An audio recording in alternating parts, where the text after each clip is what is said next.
All right, thank you guys.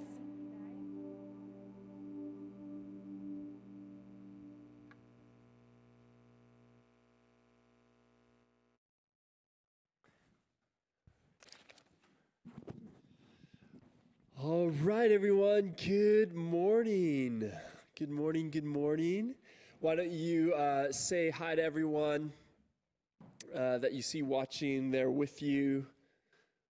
Give them a smile. Give them a wave.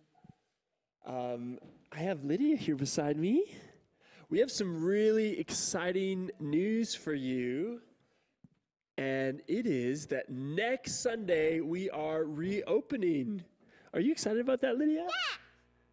So exciting. So on Father's Day Sunday, we're going to be back to having services in person. Just this past Friday, they changed some things, which allows us to meet up to 30% capacity, which is great. So we're really excited that we can have in-person meeting again. We're going to still continue to offer our live service for those of you who can't be with us in person. Oh, you're bringing us a whistle, Zoe? So we are really, really excited about that. We're going to release, send you out an email this week for everyone in the Crossroads family, which will kind of lay out the guidelines. So there are some things that we have to be really intentional with doing in order that we can follow the guidelines. We want to honor the health guidelines that the Saskatchewan government has laid out. So we're going to try to we'll send out an email that will outline that for you. So you'll watch out, keep an eye out for that in your inbox. And so that's really exciting.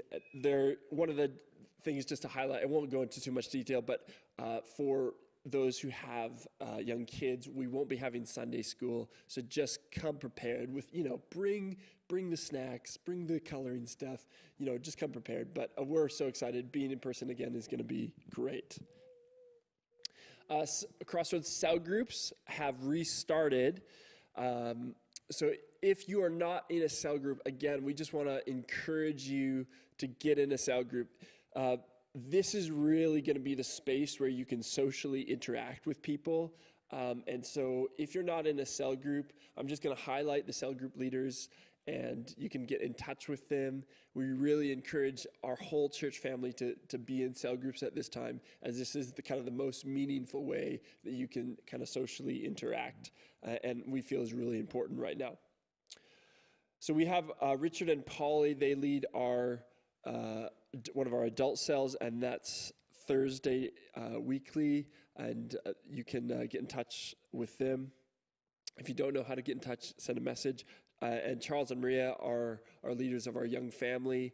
And again, if you don't know how to get in touch with them, you can send me a message and we'll put you in contact. And then Daryl and Grace lead another one of our adult cells on Wednesday night. And then finally, our young adult cell is bi-weekly Monday night. Okay, and just a couple other things I want to mention. Right now, I think it's a really important time just to highlight that we have this amazing ministry, and we call it our Heart Healing Ministry, and Polly Herb heads that up. And really what this is about is a space where we have people who are trained and who will gently, in a gentle way, lead you through engaging how does the gospel apply to the broken parts of our lives. And it doesn't look like them grilling you for all the brokenness. It just looks like them gently leading you through and encountering Jesus. So if you're interested and you'd like more information about what that might look like, you can contact Polly and we'll put you in touch with her, or we'll put you in touch with her. All right. So Lydia, do you want to pray for me? Yeah? Okay. I'm going to speak so you can pray that I don't mess up too much. Do you want to pray? I'm kind of putting her on the spot here. Do you want to pray or no? Okay, you can just pray quietly. Okay, go for it.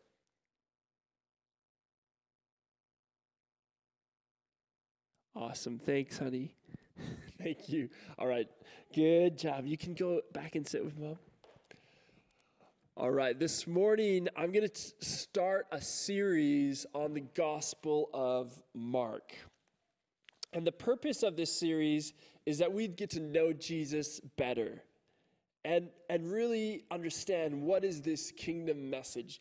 That the gospel message, the kingdom message is radical, it's offensive, like it'll offend our comfortabilities, and I don't even know if that's a word, but we're going to go with it. And it is this gospel that causes us to do something, that we can't simply kind of be passive about it, that it causes us to think, man, I have to do something with this gospel message. So we're going to be moving through the Gospel of Mark. We live in a time right now, 2020, where there is a lot happening in our world. It doesn't take long to go on your news feed and be like, man, so much, there's all this kind of upheaval, this call out for racial justice, all the uncertainty with COVID. And so there's kind of this upheaval and this tension in our day. But I want to suggest to you that during the time of Jesus and during the time when the Gospel of Mark was written, there was a lot of upheaval as well.